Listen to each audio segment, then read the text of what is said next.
The CBS Radio Mystery Theater presents...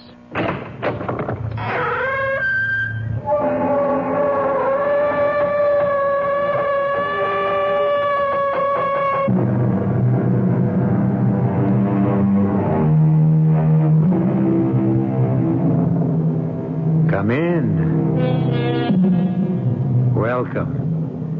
I'm E.G. Marshall. This week starts the second year of Mystery Theater, and it will be a week to remember. A week devoted to the world's master of mystery, horror, and the bizarre, Edgar Allan Poe. Each night this week, it will be my pleasure and honor to bring you one of Poe's masterpieces, our respectful tribute to the creative genius of a truly great author whose stories will live for all time.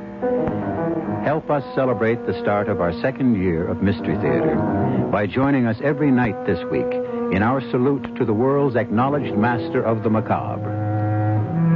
Of all the fears that have plagued mankind, probably the most terrible was the possibility of being buried alive. Oh, don't shrink away. You have nothing to fear, modern medical science being what it is. But not so many years ago, the thought of waking up in one's closed coffin beneath 6 feet of earth, that was a horrible thought indeed. And an ever-present danger, which led, in at least one case, to a remarkably strange experiment. Let me go. Oh, please let me go. I'm dead, I tell you. I'm dead. Guy, I must release her. No, Gordon, no. She's alive. Only my spirit lives. My body has been dead for days. Guy, I beg you, let me release her from the spell of mesmerism I cast over her. Yes. Release me. No. Victory, no. Oh, no, my darling. If I let Gordon break his hold on you, you will be dead, and I can't face the horror of that. Then a worse horror awaits you. Horror. Far, far worse.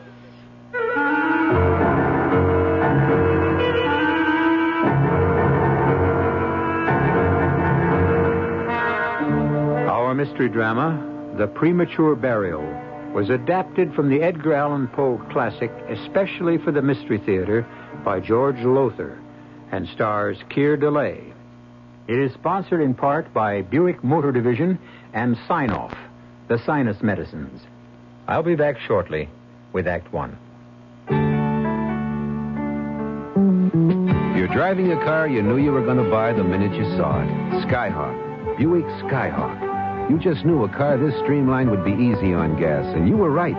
In published EPA mileage test results, Skyhawk got 25 miles per gallon on the open road and 16 in the city. Skyhawk. It's rakish, it's low-slung, it looks European, but it's a Buick. Living free. This is Bob Considine for the National Leukemia Association. Please remember this name, Project Research. In addition to our other services, our special effort, named Project Research, has been established to help deliver a knockout punch against leukemia. Send your tax-deductible donation today to Project Research, care of the National Leukemia Association, Box 3003, Garden City, New York.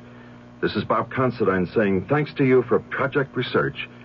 You know, we're committed to conquering leukemia. See if you can identify these sounds. Squeaky door. Lion growling. A motor scooter.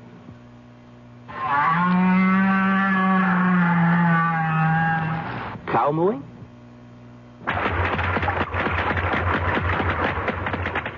Spanish dancer. If you agreed with these guesses, you've been fooled, because each sound was made by a whale. That's right, a great big blubbery old whale just buzzing and clicking and grunting away deep down in the ocean. The National Audubon Society has joined a world effort to save these amazing animals from extinction. We need your help. To find out what you can do, write National Audubon Society, 950 3rd Avenue, New York, New York, 10022.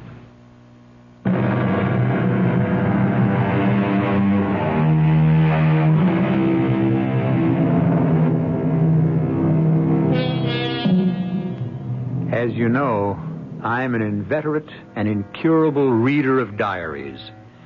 The Paston letters, John Evelyn, Pepys, Boswell, young Pastor Kilvert. I've read them all, and many more besides. The daily journals, that is, of lesser-known folk. In so doing, I've happened upon some curious tales, but none, I assure you, that can match in sheer terror the one I bring you now. I happened upon it years ago in a small, out-of-the-way bookshop in London, England. It's the journal of a young doctor, Dr. Gordon Rainey, and it recounts certain events that took place in the year 1810. Now, let me see where to begin. Here. I arrived at the Bull and Bear Inn in Salisbury, the doctor writes, in one of the worst of storms. And having stabled my horse and seen to its proper care, soon found myself in the rooms my friend Guy Peterson had engaged for himself.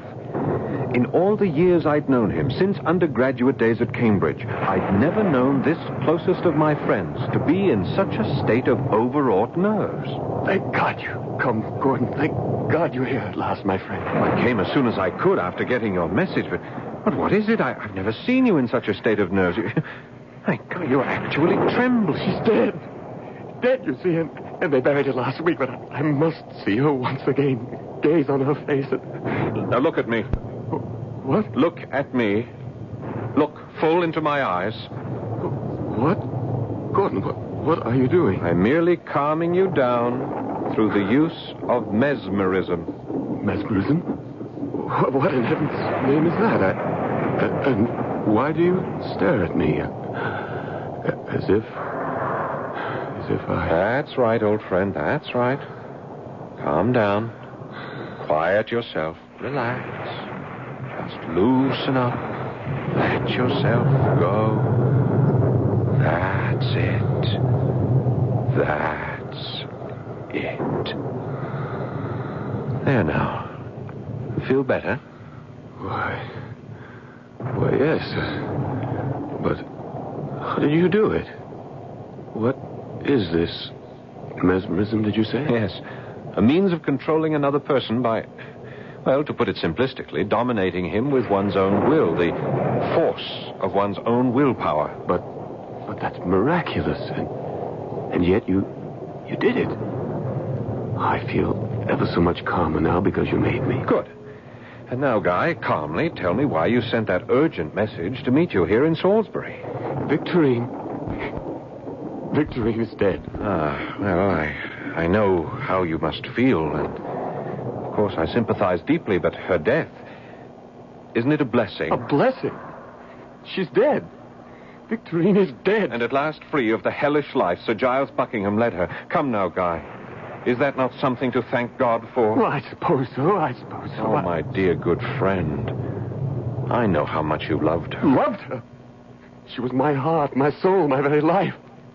A life that's ended for me when her family forced her to marry Sir Giles. We've talked of it again and again, but now that she is dead, perhaps you can try to take up your life again. I must see her, Gordon.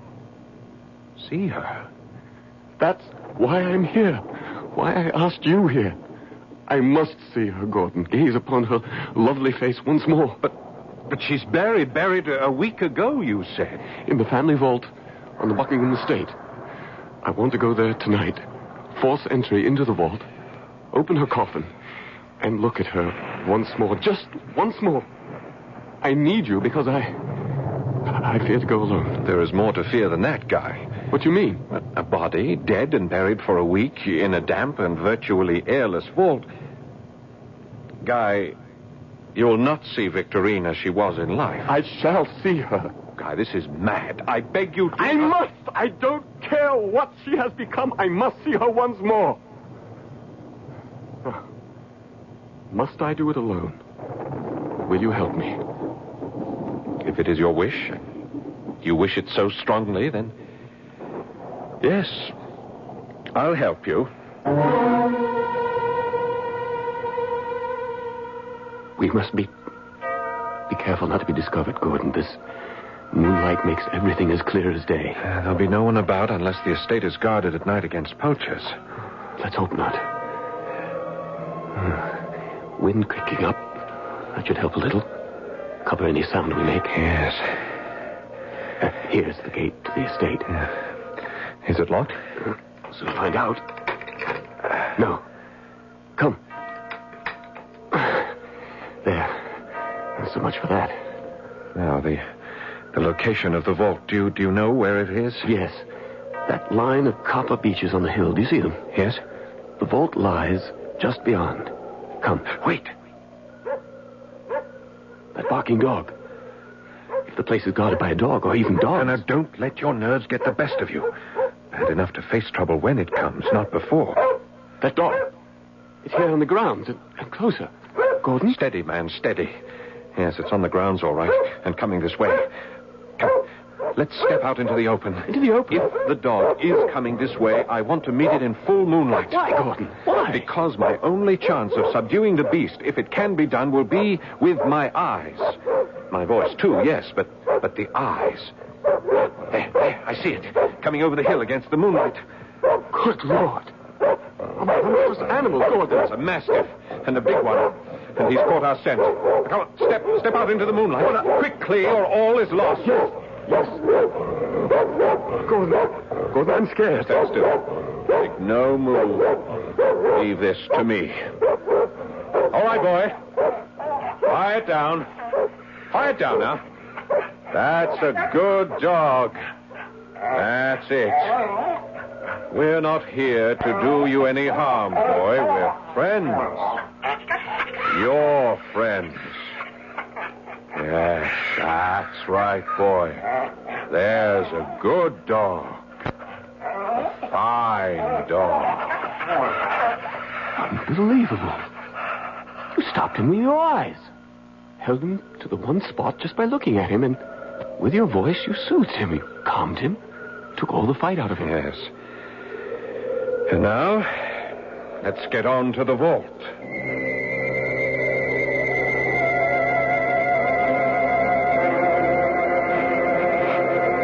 Here we are.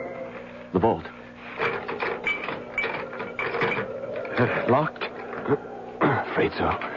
I'll have to use the pry bar I brought. Well, be as quiet as you can. Yes. There. Gate's open. We can go in. Light the lantern, Gordon. Guy, once more, I urge you not to go through with this. I must. You know I must. Now, listen to me. Light the lantern. I'm lighting the lantern, but listen to me. You remember Victorine as she was, the lovely, innocent, gentle girl who was forced to marry Sir Giles 7 years ago. The torments he put her through, the daily torture of living with such a beast, these alone would have changed her face.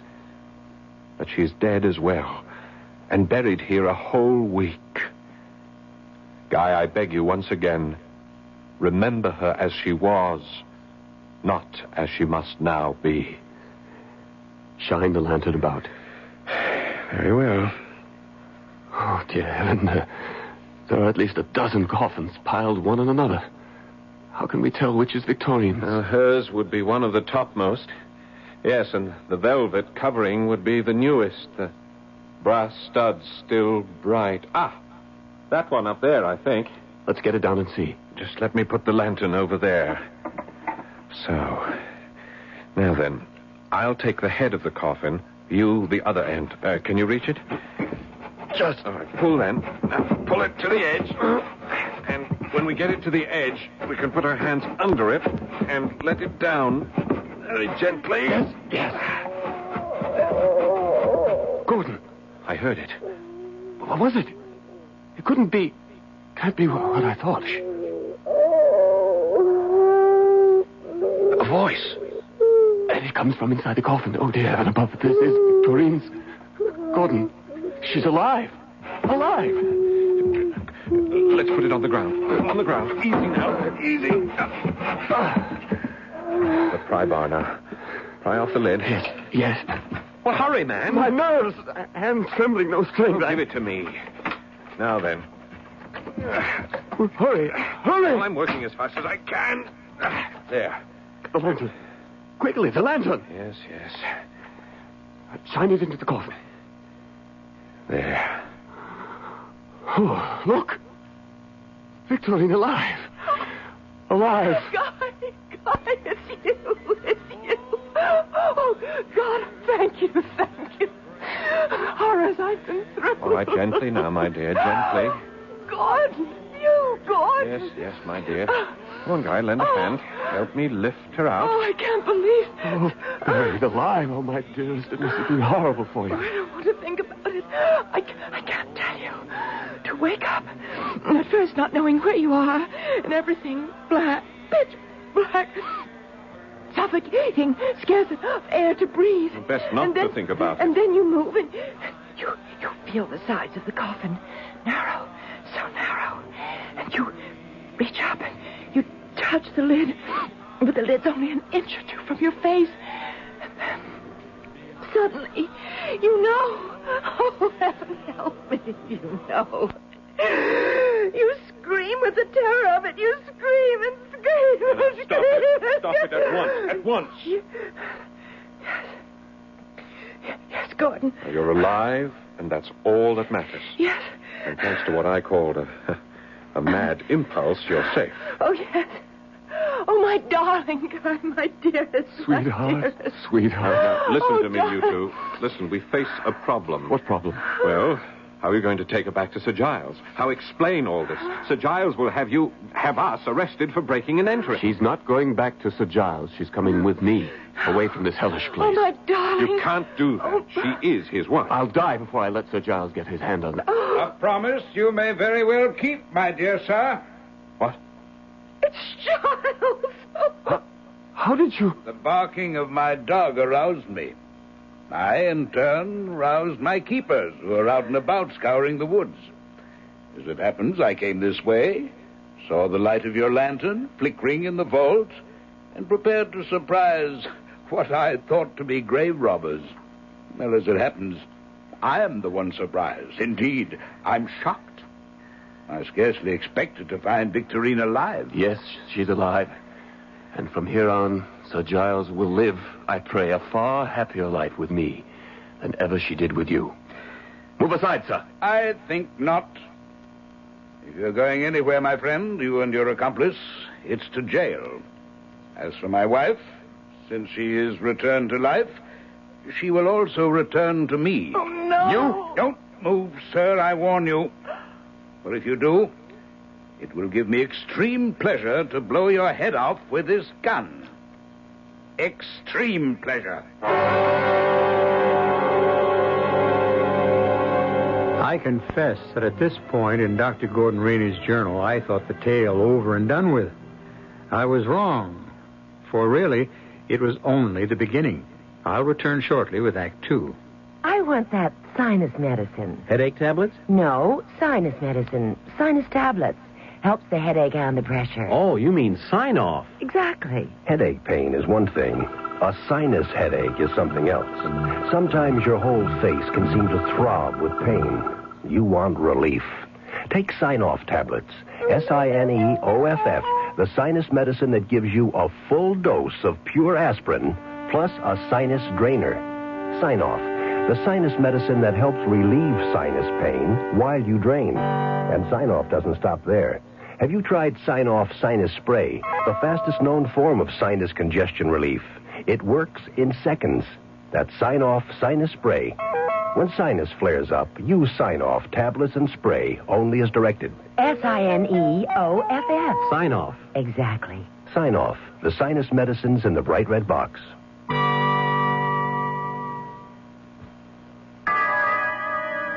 Who knows how to help you solve your shopping problems? Your Better Business Bureau knows. Hey, honey, this looks like a good deal. No payment for 3 months on easy credit terms. But, Lou, don't you think we should be sure we can meet the payments? She's right, Lou. Shop for credit as carefully as you shop for products. Who are you? I'm the man from the Better Business Bureau. Now, before you decide to buy anything on time, ask yourself if you could make the payments out of your regular income. How far is your credit extended now?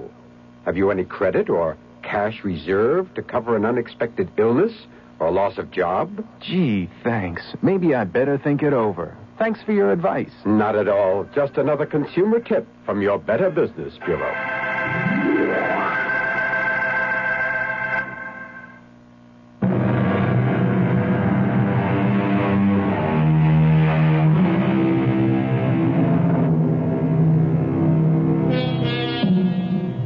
Well, as I said, I thought that Dr. Gordon Rainey's story had come to an end.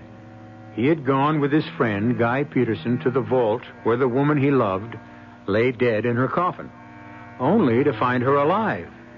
And then, as he planned to run away with her to save her from further torments at the hands of her husband, he was stopped by the appearance of that same husband, gun in hand, promising to have him and Dr. Rainey jailed. Giles, I entreat you. Let them go. They've done no harm. On the contrary, if it hadn't been for Guy and Dr. Rainey, I'd even now be lying in my coffin, alive. Would that you were. Damn you, woman, would that you were. Your unexpected return from the grave will lose me a fortune. But how can my being alive cost you anything? Lady Hastings is a widow. Lady Hastings has an income of $30,000 a year. I proposed marriage to her on Tuesday, and she accepted me. You proposed marriage to another woman 3 days after your wife died? Why not?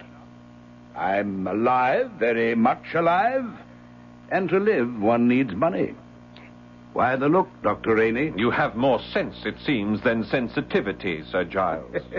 Insulting me will only worsen matters for you, Doctor, if that's possible.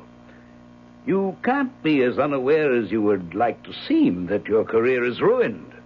A doctor, a physician, arrested for breaking and entering a mortuary, a sacred repository of the dead.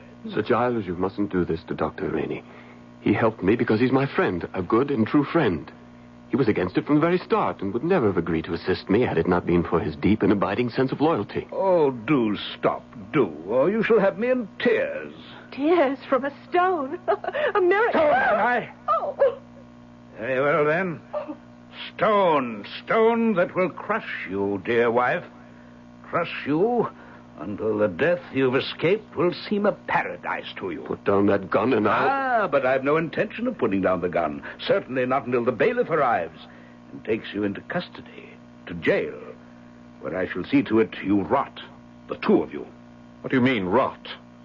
I mean, quite simply, that once you're put in jail, you will never leave it. You will rot there, Doctor. You make no sense, Sir Giles. The penalty for breaking and entering... Penalties? Who speaks of penalty? I do. There are laws in this nation. But only one law here, me. I am the law in the village of Buckingham. I am Buckingham. Oh, and he is. No, Sir Giles. You will not imprison this man for the rest of his life, nor will you imprison me. Oh? And may I ask why not? Because I say so. Because I tell you so. No, don't look away. Look at me. Look into my eyes. Have the courage to look into them and tell me then. Will you imprison us? Mesmerism. Why, such is my intention, yes? Is your intention, Sir Giles, or was? Well, it certainly was. I mean to say, well, the way you put it, most eloquently. Good Lord. It's working. He's doing it again. Doing what? And you, being a man of sensitivity, my eloquence, the validity of what I say, has touched you. Is that not so? It is so, isn't it? Yes. Seen in a different light, so to speak, yes, it would serve no purpose to put you in jail. None really. And so you let us go? You will let us go? Yes, go. Get out of my sight, the two of you, and never come back. Let us leave Guy. Victorine. Under the law, there's nothing we can do. She is his wife. I can't leave her. You must. The bailiff will be here any moment, and I can't dominate Sir Giles' will with mine much longer. Victorine. Go, my darling. What? To leave you with him? No, whatever happens to me will be harder to bear if you are in prison. Go, I entreat you. Go. Second thought. He's coming out of it. Guy, my friend, I've done all I can for you, and I'll not see my career ruined because you... Because you're right. Goodbye, my darling, my dearest. Goodbye.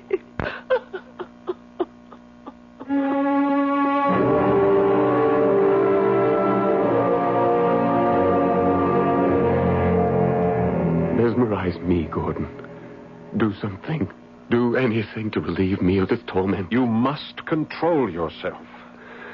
I think of her, dream of her. She is never out of my thought, and always I am stricken with the thought that my very imaginings are as nothing to what he is really doing to her. The beatings, the starving of her, her very loneliness, the vile subjection to his passions. Oh, merciful heaven, I shall go out of my mind. Yes, Guy, you shall. Unless you pull yourself together. Now, if you don't stop thinking of her, if you don't stop letting your fancy invent miseries, she is very likely not suffering. You will go insane. You will.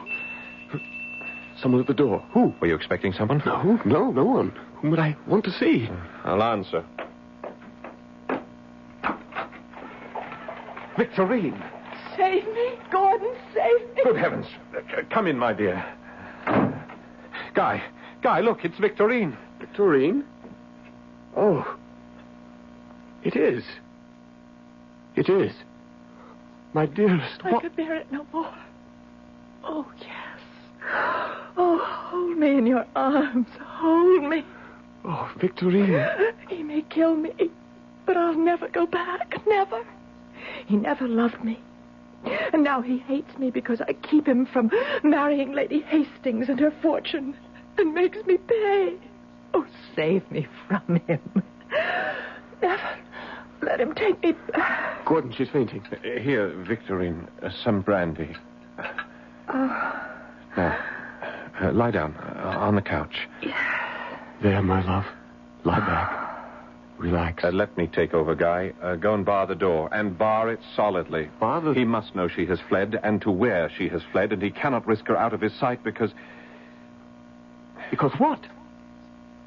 Damn it, what? Say it! No. Let me say it for him. Because once again I am near death. No! Yes.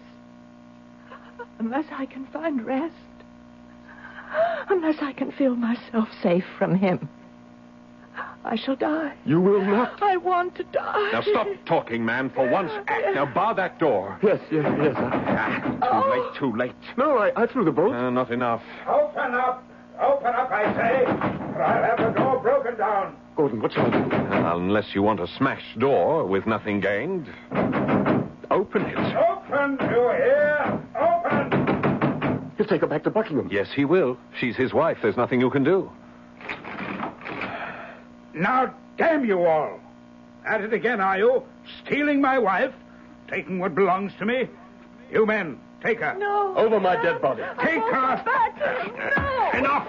Oh, enough. Stand back or I'll brain you with this candlestick. All right, then. Now, you'll be next, my friend. If you don't... Very well. Move back. You're quite a hand with a candlestick, Dr. Rainey. Yes. You've laid my man out. I trust you know what this means for you. Perhaps you should consider what it means for you, Sir Giles. Me, sir? Yes, you're not in Buckingham now. You're in London. Seeking a wife who's run from her husband to a lover. No, sir. A woman who has come to her doctor. What? What do you say? Your wife is dangerously ill. You have only to use your eyes to see that. I, being her friend, I am sure she sought me at my residence, and, not finding me there, came here. Adroit? Most adroit, Dr. Rainey. May I ask, then, if you've prescribed for her illness? Not as yet, Sir Giles. But you will? Yes. Not good enough, Dr. Rainey. As her husband, or lawful husband, I intend to take her back with me to Buckingham. Victorine, my darling, come with me. No. Oh, really? Now you've no choice. No. Take your hands off her. No. Guy, you have no recourse. In the eyes of the law, she is his wife. He wants her, and you cannot keep her from him. Sensibly said, Doctor. Here, dear wife, good wife, faithful and loyal wife, take my hand and let me help you from off that couch. Take my hand. Vile. You are vile. Filthy. Foul.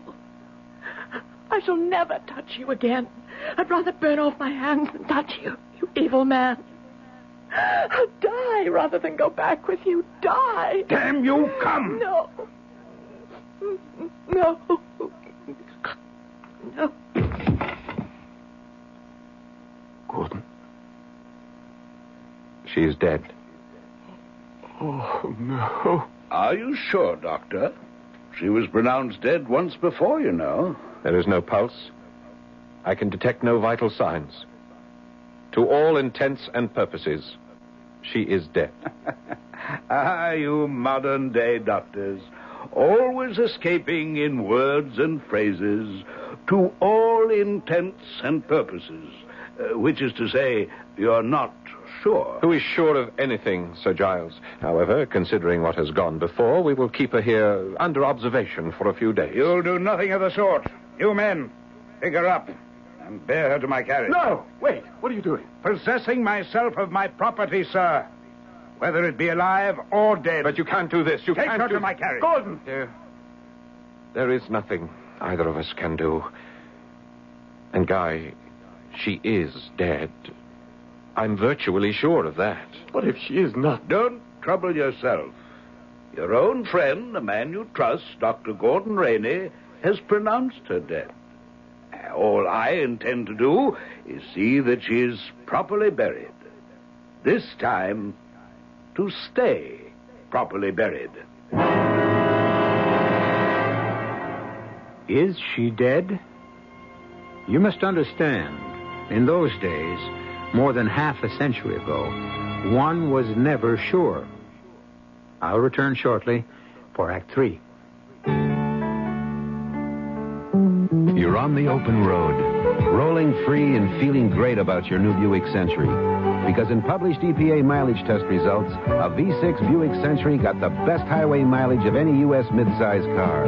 24 miles per gallon and 16 in the city. Your Century's comfortable, it's nimble, it's economical, and above all, it's a Buick. Living free.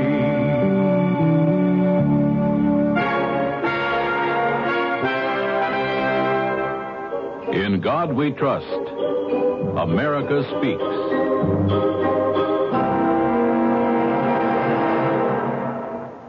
George Washington remarked during the Constitutional Convention, "Let us raise a standard to which the wise and honest can repair. The event is in the hands of God." Presented by the Catholic Communications Foundation. Here's a medical puzzle. A person has a deadly disease, yet leads a normal life. How is it possible? The answer is chemotherapy. Through this treatment, thousands of cancer victims regain active, productive lives despite their cancer. Many of these people can continue in their jobs for years, while the anti-cancer drugs, which we call chemotherapy, control their disease. But many types of cancer remain difficult to control. Through research, the Chemotherapy Foundation is stimulating the development of new drugs. More types of cancers will someday be controlled. The question is not if, but when. You can help by contributing to the Chemotherapy, that's chemo, C-H-E-M-O, Therapy Foundation, Box 8, New York, New York, 128. That's the Chemotherapy Foundation, Box 8, New York, New York, 128. This is a public service message from the Chemotherapy Foundation.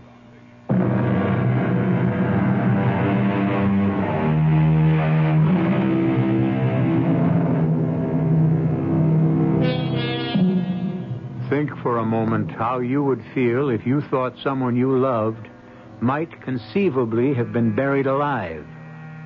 And you will understand the feelings of young Guy Peterson. Think again how you would feel if you were a close friend of Guy's, a physician who risks his career every time he consents to help Guy spirit his beloved from her tomb. And you will then understand why Dr. Gordon Rainey wrote in his journal, I feel if Guy is not mad, he is close to it. He has never been a robust man, but on the contrary, something of a neurotic. So it was that I refused, and again refused when he begged, Help me. I beg you, Gordon, help me. That is what I am trying to do, by refusing what you ask. We were caught in the act of entering the Buckingham Vault the first time. We would surely be caught a second. There can be no doubt that Sir Giles is having the place guarded. If there's a guard, we'll get past him somehow, or knock him unconscious, or yes, you could mesmerize him as you did that dog and Sir Giles. Guy, my dear, good friend, listen to me. First, Victorine is dead. How can you say that? She suffers. She must suffer from some sort of malady that makes her only appear to be dead.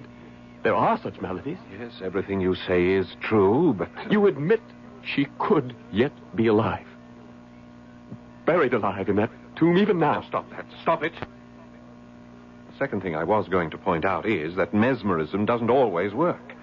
Some people, the kind of peasant type who'd likely be guarding the vault, cannot be brought under the hypnotic influence. Yes, but... And a third thing is this. I am a doctor. If I get caught again, Sir Giles could end my career, and all I have tried to be, all the good I can accomplish in this world, would be set at naught. I'm sorry, Guy. I cannot risk it again. Then I must do it alone. You will not do it alone. You cannot stop me. No one, nothing can stop me from rescuing Victorine from that vault. Guy, you are mad. You are thinking irrationally, acting senselessly. That's my concern, and certainly no longer yours. Oh, Guy. Leave me, Gordon. I must prepare for the journey to Salisbury. Well, leave, I said. No. I'll go with you. You've changed your mind? I have not. But this is a mad business, and I'm a fool to help you, but I am also your friend.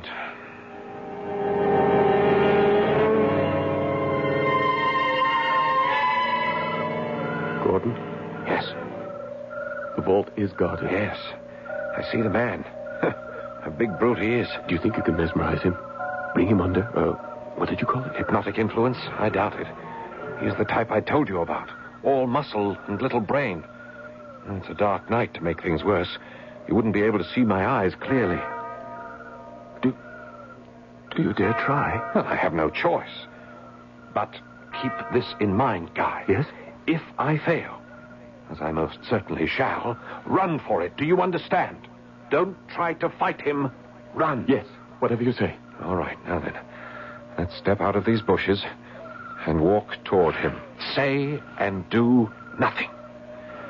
Leave things to me. Come. Who's there? Oh, don't shoot, friend. Then stand where you be. Let me have a look at you. Of course.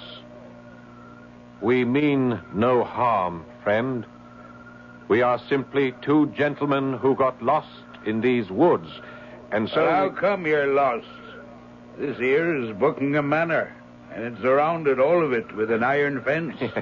How come you got in? Well, we really don't know. It's a dark night, and our eyes couldn't see much. A likely story. You must believe me. My sight is very poor as it is. Very poor. Look for yourself. Look into my eyes and see for yourself. Yeah, now, what is this? Look into your eyes? It's up to the manor house with you two. Well, your answer to Sir Giles for trespassing on his... Guy. That takes care of him. You stabbed him. Couldn't control him. I said to run if I couldn't, but... Oh, Guy, I think you've killed him. Quickly, into the vault. Wait. What's happened to you? Don't you realize that you've just murdered a man and it's... Oh, you've gone mad. You have gone mad. I am as sane as you. But mad or sane, I must get Victorine out of that vault. Now, come. All right, but... Heaven help me, what have I got myself into now? The pry bar. Where is it? Where? Well, you had it. Oh, yes. I must hurry. Hurry, she's alive in there. Her coffin alive. I must... There. Come along, Gordon. Come along. All right. There. There's a coffin. Yes. Look, Clarence. Get the lid off. Insane. He's gone insane. Victorine? Can you hear me? Are you alive, my dearest? Perhaps fainted. No, Gordon? That's possible, isn't it? Alive but in a faint? Oh, Guy, my poor dear friend. There. The lid's off and she... Dead. As I told you, dead. Well, we can't be sure. You know we can't be sure. Guy, in the name of reason... Help me. Help me get her out of the coffin. To what purpose? We'll take her back with us to London and... Take her back where? To my place. The first place Sir Giles will come to. Then to yours. Mine. Do you realize what you're asking of me? If you're the friend you claim to be... But what you ask is impossible. You've already made me your unwitting accomplice to murder, and now... Guy, you are out of your mind. And you, Gordon, are no friend. Guy, I beg you, leave her where she is. She's dead. Leave her at peace. She is not dead, and I am taking her back to London.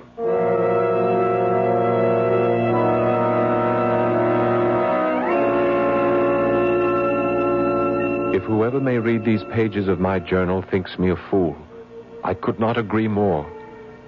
But Guy was my closest friend, and what's more, was clearly deranged by the love he bore Victorine, and his horror of letting her be buried alive. So we took her body to my rooms in London. 3 days she lay on the couch in my sitting room, Guy never leaving her side night or day. But on the 3rd day I knew something must be done to end this madness of his. Look at her. There's no sign, not one, of decomposition. Yes, because it is the middle of winter and we've kept the windows open and no fire in the fireplace. The sitting room of mine is a virtual ice house. No, I know. Now listen to me. What you persist in doing is not only lunacy, it is sacrilege. The dead deserve decent burial. If you love Victorine, as you say you do, let us bury her, Guy. Bury her tonight. Where? Then you will. Yes.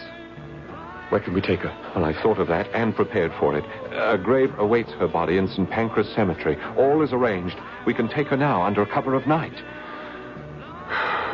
Then let us do it. Good. Now, I've kept my carriage waiting below. Do you want to carry her, or shall I? Let me.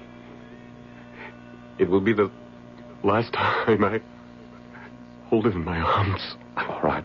Pick her up, Guy. Yes. Gordon? Oh. Gordon, what was that? It's nothing. Come on, let's go downstairs. But she gave a sigh when I picked her up. Guy. You heard? Gordon, you heard? Good Lord, I did. Here, move aside. She's alive. I knew it. Alive. Quiet, man. In heaven's name, be quiet. Victorine, do you hear me? Yeah. I have taken your hand in mine. Do you feel it? No. Can you open your eyes? If you can, open them. She has. Gordon, she's gazing at me. Victorine, do you see Guy? Yes. Farewell, my darling. Farewell. Farewell? I am near death. No. Only a spark of life remains. No. Oh. No, she must not die. Gordon, stop her. What are you saying? Mesmerism. The hypnotic influence. Use it. Are you mad? Use it? How? Command her not to die. Command her to live. Command her to live? Command what to live when there was scarce a breath of life in her? Her mind, her spirit, what? But I did it. May God, in his infinite mercy, forgive me. I did it. Using the powers of mesmerism, I held her eyes with mine and commanded her, forced her to live. Even though over and over she cried out, I am dead. Let me go. I'm dead. But I did not let her go, could not let her go, because, yes, I confess it, because the experiment fascinated me. I Dr. Gordon Rainey committed for over 5 long weeks, committed the sin, the crime, the sacrilege of holding the spirit within a dead body to this earth, even though it pleaded, entreated, begged. Release me! Oh, release me! In a short time, yes. But tell me first, what are you? Spirit? Soul? Mind? What? I am dead. Dead. Dead. What's that? Someone at the door. I'll answer. You! Found you at last, eh, you damn grave robber? Sir Giles. Yes, and you, Dr. Rainey, who so help me, will no longer be called doctor when I'm through with you. No, Giles, no. Oh, what's this? She lives? No, Sir Giles. But she speaks. I heard her speak. Here, let me see for myself. Stay away from her. Don't you touch her. Get out of my way, you. Don't touch her, I said. Don't touch her. Oh. You shot him. You killed Guy. Before he stabbed me to death, as he stabbed my servant. Self-defense, sir. And now enough of this. I came for my wife's body, but it appears I shall be taking her wife back to Buckingham Manor with me. Rouse her. Rouse her at once. I cannot, Sir Giles. She is dead. Has been dead for more than 6 weeks. I heard her speak. Yes. But it was her soul, her spirit, I don't know what, but not her body. Her body is dead. Yes, dead. I beg you don't hold me any longer. Guy is here. Let me go to him. I say to you that I am dead. Let me go. She comes with me. No. She goes where she should have gone long since now, had it not been for me. Victorine, I release you. Go. And in the sanctity of death, join the lover you never had in life. What's happening? Her body. Her body, it's disintegrating. Before my eyes. Rotting. Moldering. Horrible! Horrible!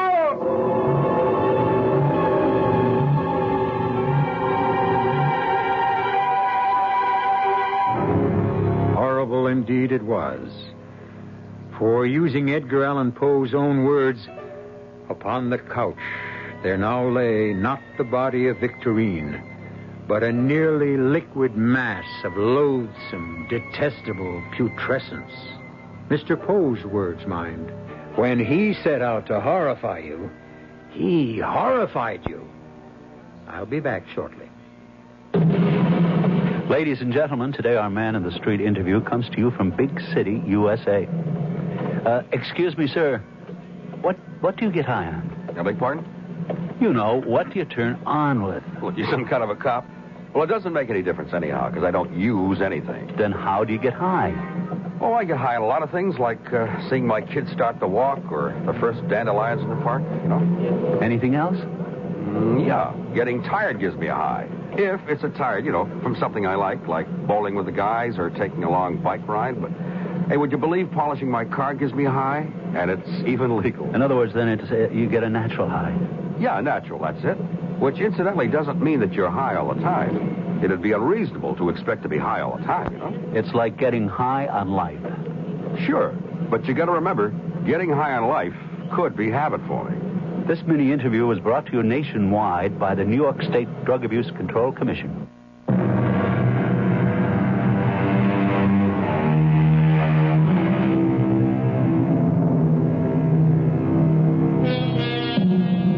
The Premature Burial is only one of a number of stories by the master Edgar Allan Poe I've had the pleasure of bringing you. We now owe, and generations to come will owe, so much to his imagination, his vibrant fancy, that it might be nice to think of him now and then, let his name pass through your thoughts as it does through mine, and to wish him well, wherever he may be. Our cast included Keir Delay, Paul Hecht, Guy Sorrell, and Marion Seldes. The entire production was under the direction of Hyman Brown. And now, a preview of our next tale. What is her condition? Well, it's not fatal, thank God. Not even very serious. Badly bruised, a cut over her right eye, but she's going to be all right. The monster failed to make good his threat to kill her. We may indeed thank God for that. Yes. Well, at least we know more than we did before, Monsieur Dupin. We know that the murderer is a big man, a huge man of unbelievable strength, and that he has black hair. We know a great deal more than that, Pierre. We do? Well, I do, and so do you. Only, as I've said before, you don't know you know. Oh, Monsieur. Monsieur, I do not have your brilliant brain. Well, it doesn't matter. All that matters is that you can solve this awful mystery, that you can save Yvette. The murderer failed this time, but he'll try again. Radio Mystery Theater was sponsored in part by Sign-Off, the Sinus Medicines, and Buick Motor Division. This is E.G. Marshall inviting you to return to our Mystery Theater for another adventure in the macabre. Until next time, pleasant dreams.